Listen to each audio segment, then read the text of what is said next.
Welcome to the Slop Farm. Enjoy the video.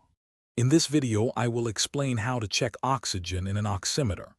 This small, clip-like device measures your blood oxygen saturation, often called SpO2, and your pulse rate.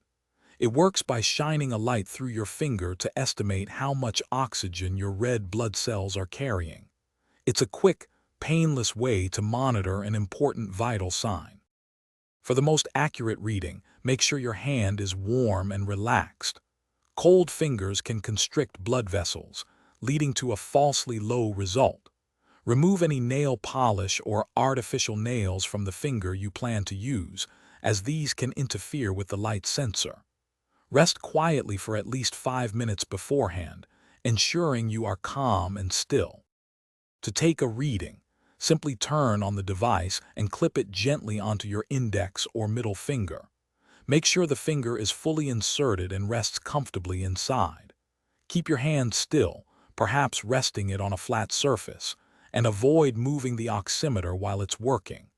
Wait for about 10 to 15 seconds for the numbers to stabilize and display reliably. Your oximeter will show two main numbers: your blood oxygen saturation, or SpO2, and your pulse rate.